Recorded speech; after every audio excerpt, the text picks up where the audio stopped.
Hotspot इथंच आहे बर का. तर मग चला चॅनलला सबस्क्राईब करा आणि घंटी नक्की वाजवा.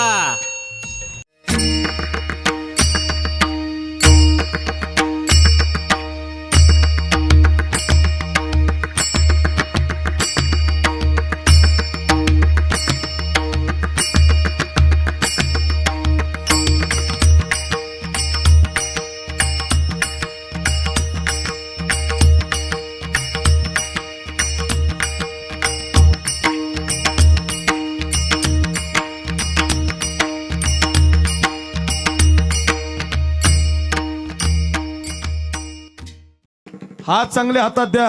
हो तुमचा हातच सुधारेल. त्याच्यात एक दुसरं संकट आलं आपल्या देशात. हातात मोबाईल आला.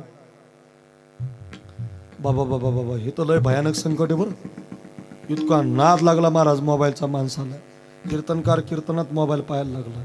गायक गाता गाता मोबाईल पाहायला लागला. वादक वाजवता वाजवता व्हॉट्सअप खेळायला लागला. अहो माझं तुमचं जाऊन द्या. अहो काही काहीच्या माना वाकल्या राहू. अजून एका वर्षानं जालन्याला, बदनापूरला, करमाडला, औरंगाबादला मोठ्या शहरांनी एक एक दवाखाना राहणार. पोरगा मोबाईल मधून बाहेर काढणे. नादच तेवढा लागला. हाता एवढाच मोबाईल आहे. पुन्हा विशेष म्हणजे प्रत्येकाचा मोबाईल हाताला लावा. हाता एवढाच. आणि मी एक व्हिडिओ पाहिला अण्णा परवा दिवशी. एक नवरा जेवत होता. जरा ऐकत. नवरा जेवत होता आणि बायको त्याला जेवण वाढत. तुमच्याकडे बायका वाढतात ना? हा मग कळलं तुम्हाला. बायको वाढत होती. नवरा जेवत होता. जेवता जेवता काय झालं, चपाती संपली म्हणून बायको घरात आणायला गेली. माझ्याकडे बघा. नवरा जेवत होता, चपाती संपली म्हणून बायको घरात आणायला गेली. तेवढ्यात त्यानं हातात मोबाईल घेतला. लागला खेळायला. लक्षातच नाही राहिलं हो त्याच्या बायको चपाती आणायला गेलेली. मोबाईल खेळता खेळताच मसलेकर महाराज वर हात करायचा, खाली हात करायचा. चपाती नव्हतीच. बायको तिकडून चपाती घेऊन आली आणि तिनं डोक्याला हात लावला. बाई सटकलंय. तिनं काय केलं, जेवणाचं ताट उचललं, किचन मध्ये निघून आपटलं, याच्या पायात घालायची चप्पल रागानं आणून टाकली. वागुंडे महाराज याला वाटलं बायकोनं गरम चपाती आणून दिली, चप्पलच तोंडात घातली. अहो काय नवले. अहो परवाच्या दिवशी एक नवरा मोबाईल खेळता खेळता दुसऱ्याच बाईच्या घरात गेला. असं मला वाटलं माझंच घर आहे. मोबाईलच्या नादात ध्यानातच नाही त्याचे. जाऊ द्या, त्याचं चुकलं समजा. बायकोनं तरी पाहायचं ना घरातल्या माझा नवरा एक नाही. ती मोबाईलच खेळत होती घरात. तिला वाटलं बाई माझाच नवरा आला. पाण्याचा तांब्या भरून दिला. दोघं मोबाईल खेळायला लागले. तेवढ्यात तिचा ओरिजिनल नवरा आला घरात. ते मोबाईलच खेळत होतं. त्याला वाटलं माझंच घर चुकलं. निघालं बाहेर. अरे तुझं आहे. काय नवले महाराज. काय माणसं इतकं नका. तुमच्या शिकणाऱ्या मुलीच्या हातात, शिकणाऱ्या मुलाच्या हातात. मी 2 पोरं आळंदीला ठेवली. दत्ता महाराजाला माहिती, शिकायला ठेवली आळंदीला. म्हणलं बा आपल्यानंतर परंपरा चालवतील हरिपाठ काकडा. कशाचं काय महाराज. 3 वाजता रात्री कीर्तनानं जाताना पाहतो ऑनलाईनच येते.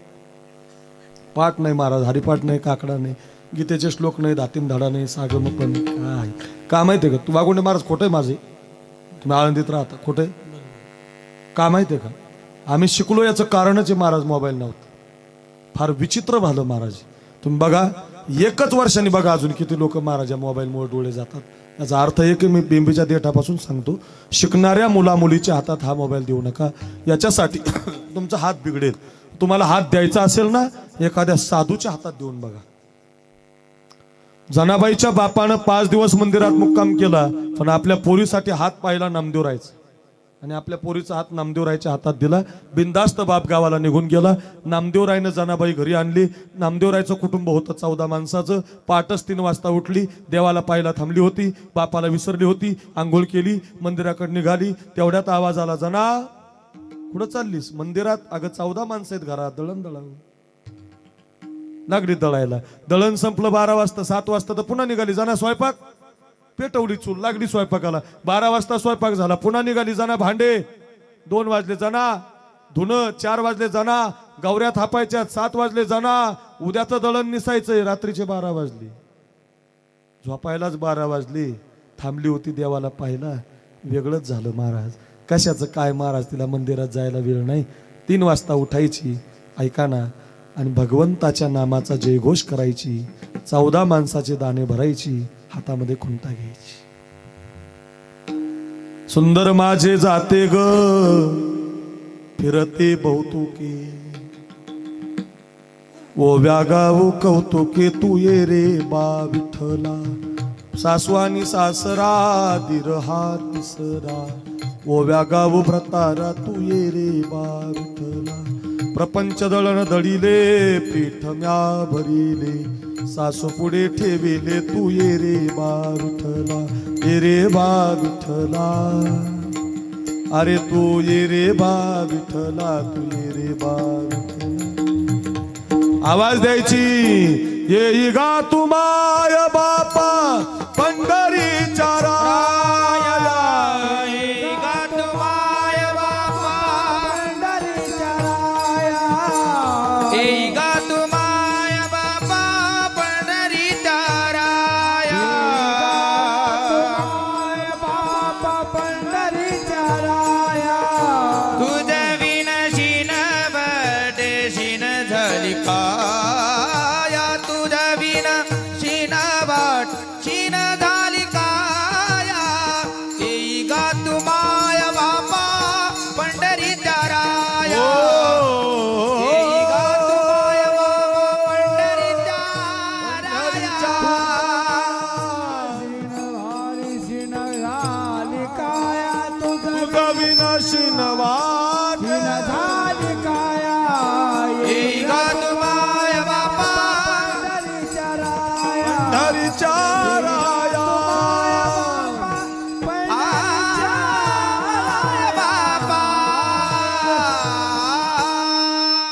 आवाज द्यायची, भजन करायची, ओव्या म्हणायची. ये ग विठाबाई, तिचं भजन आहे म्हणायची. अखंड अभंग म्हणायची, अखंड गायची. मंदिरात जायला वेळ नाही तिला. 14 माणसाचं दळण दळायची, 14 माणसाचा स्वयंपाक करायची.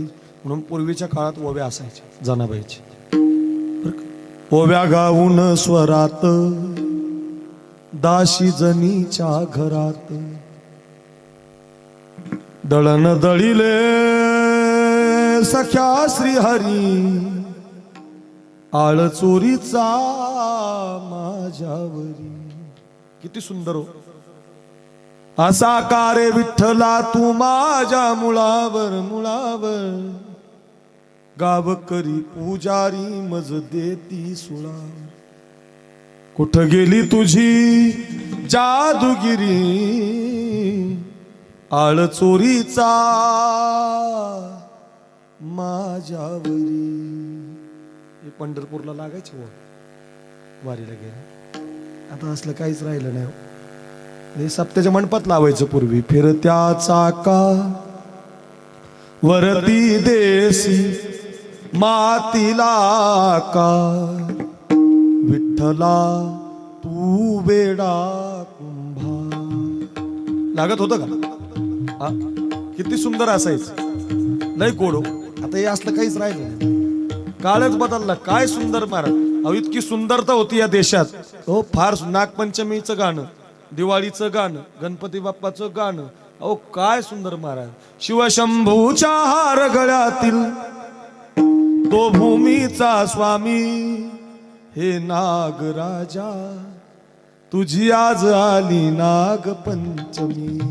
पंचमीचं गाणं असायचं. गेली पंचमी, रक्षाबंधनाचं गाणं असायचं. गेलं रक्षाबंधन, गणपती बाप्पाचं गाणं. रचिल्या ऋषी मुनींनी ज्याच्या रुचानंत, गेले गणपती बाप्पा. उदे ग अंबे उदे, उदे ग अंबे. नवरात्राचं गाणं.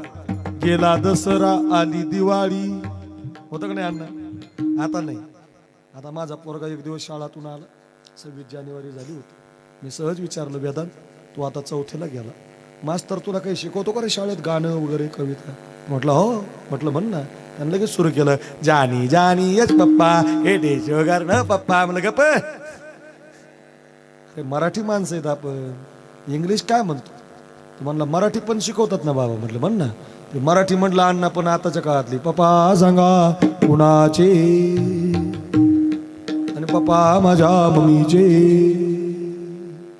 मम्मी सांगा कुणाची, मम्मी माझ्या पप्पाची. ऐकायला आम्ही दोघं शेजारी.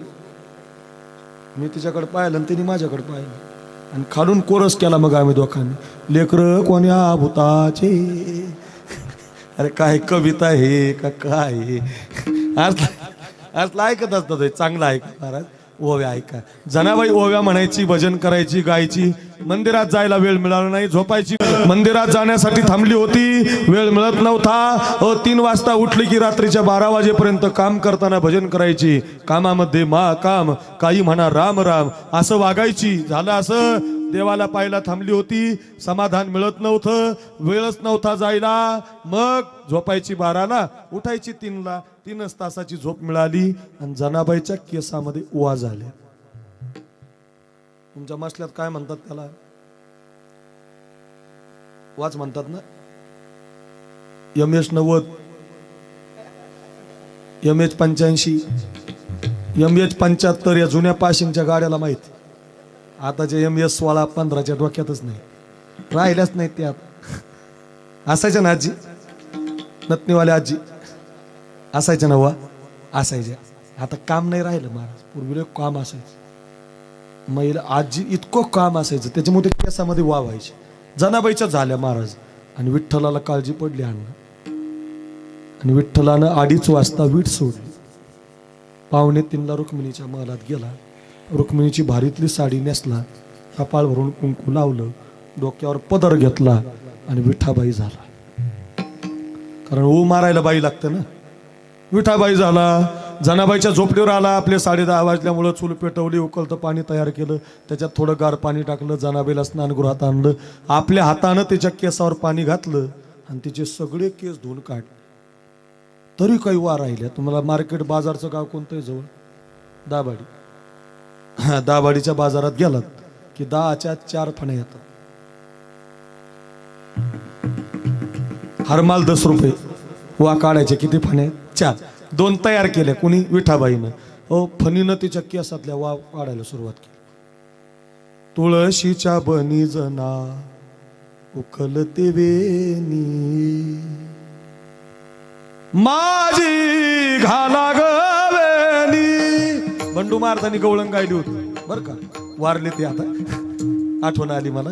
जालना जिल्ह्यातले होते बरं का ते. त्यांनी अशी फणीनं वा बाजूला केली देवानं. तरी काही वा अशा बारीक बारीक लिखा राहिल्या. लिखा बरोबर आहे ना, लिखा राहिल्या. फणी फेकून दिली. आता जरा माझ्याकडे बघा. फणी फेकून दिली आणि विठाबाईनं, विठाबाई बनून आलेल्या विठ्ठलानं फणी फेकून दिली. ऊ मारण्याची एक पद्धत आहे देशात, सगळीकडे तीच आहे, कुठंच बदल नाही.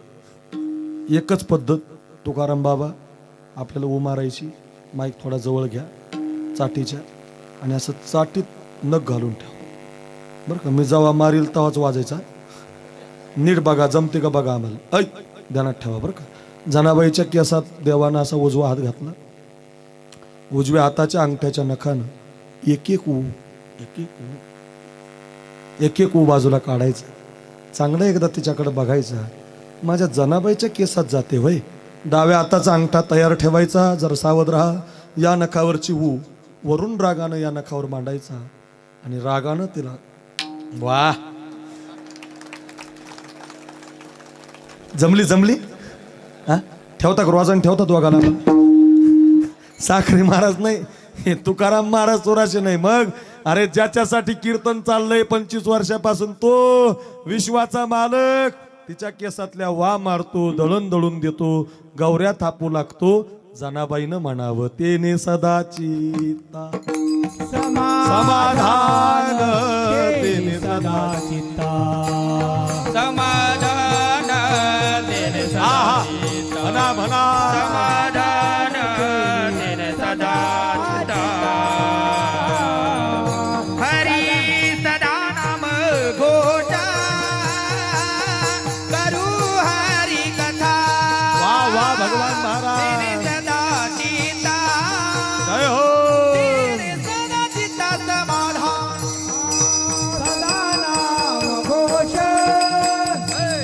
करू हरी कथा.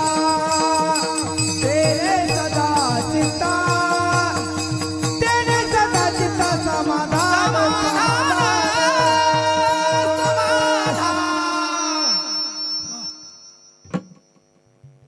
भगवंतच घरी आला. नामाचा परिणाम, मंदिरात जाण्याची गरज पडली नाही. असं नामचिंतन केलं, असं भजन केलं. दळताना दळिता कांडिता तुझं गायीन आनंदा.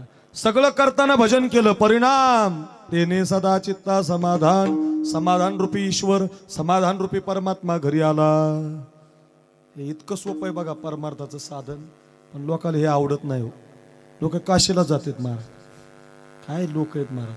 तुम्हाला माझा विरोध नाही काशीला जायला, पण ते काशीला मेल्यावर मोक्ष आहे महाराज. आणि पंढरपूरला जनाबाई कानोपात्रा असं जर तुम्ही म्हटलात तर जिवंतपणे मोक्ष. मी दोन्ही प्रमाण देतो. मोक्ष देऊनी उदार, काशी होय कीर, परी वेचने लागे शरीर तिये गावी. बरं, मरावं लागतं. पंढरपूरला तुका म्हणे मोक्ष, देखिल्या कळस तात्काळ हा नाश अहंकाराचा. आमच्या गावात एक काका गेला. काका असा होता, गावात त्यानं 60 वर्ष चोऱ्याच केले. हा, त्याला नावच पडलं चोर काका. काय नाव पडलं? चोर काका. आहे तुमच्याकडे? आहे असं एखादं? चोर काका. काका आला म्हणून तरच लोक दरवाजा लावायचे. काही चोरायचा, काही चोरायचा. 4 आण्यापासून 13 रुपयाला गायछाप झाली, पण पठ्ठ्याने विकत नाही घेतली. फुकटच हाणायचा. बिड्या हाण, गायच्या हाण, पुड्या हाण, काही चोरायचं. चोर काका आला रे, लोक दरवाजाच लावायचे. नको बा म्हटले याच्या मदत पडायला. 60 वर्ष चोऱ्या केल्या पोरांनो, आणि 60 वर्षांनी त्याचे पाय काम करीना. पाय काम करीना.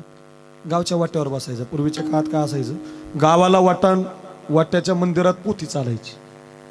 लई मजा. एक जण वाचायला, एक जण अर्थ सांगायला. तुमच्याकडे राहतं काही? आहे ना? ते आमच्या बीड जिल्ह्यात लय भारी. एक जण वाचायला, एक जण अर्थ सांगायला. बरं का, आपल्या पट्ट्यात आहे जामवंताचं तिकडे लय भारी. एक जण वाचायला आणि एक जण अर्थ. आमच्या आई एक दिवस मला म्हणले, अण्णा आपल्या गावातला मामा लय भारी गीता सांगू. म्हणलं गीता? अजून मी 10 वर्ष आळंदीला राहिलोय, मलाच याय नाही गीता. गावातला मामा तर शाळातच गेला नाही, गीता केव्हा शिकला? मग गेलो ना ऐकायला. साधे कपडे घालून गेलो. तर त्या दिवशी भगवान महाराज गीता नव्हती लावली, रामायण लावलं होतं. एक जण चौरंगावर बसेल, एक जण पाटावर. दोघाला 2 माईक. आवाज दे, तुझं नाही त्यांचं चाललं तिकडं. भोंग्यातून आवाज आला. 10-5 म्हातारे बसलेले, आणि ते चौरंगावर वाचली ओवी. गायीचे गळती लोचन, वाचणार म्हणलं. गायीचे गळती लोचन, द्वंदा म्हणलं. ते मागच्याला उमजानच काय. अर्थ असा होता, राम प्रभू वनवासाला चालले तर गायीच्या डोळ्यातून अश्रू यायला. काय भाव. राम प्रभू वनवासाला चालले वाघुंडे महाराज, तर गायीच्या डोळ्यातून अश्रू यायला लागले. सांगणाऱ्यानं काय सांगितलं ऐका ना तुम्ही. सांगणारा म्हटला, मायबाप काय कठीण अर्थ आहे. काय कठीण म्हटले. राम प्रभू वनवासाला निघाले तर गायीच्या अंगाचे गोचिड चटा चटा गळून पडले. अरे वा रे वा सांगणारा. अहो एकदा गगन शब्द आला रामायणात, ते म्हटलं देवानं गंगाकड तोंड केलं. गगन? ओ लय अवघड. अर्थाविनं पोथी वाचून काय. आमच्या गावात काशीखंड नावाचा ग्रंथ लावला होता. काका वाट्यावर बसलेला होता. चोर काका ध्यानात ठेवा बरं का. वरून भोंगा होता. चोर काका तांबाखू मळीत होता, आणि तेवढ्यात भोंग्यातून आवाज आला, एखाद्या काकानं कितीही चोऱ्या केल्या आणि तो जर काशीला मेला तर चोऱ्याचं अजिबात पाप लागत नाही. हॉटस्पॉट इथंच आहे बर का. तर मग चला चॅनलला सबस्क्राईब करा आणि घंटी नक्की वाजवा.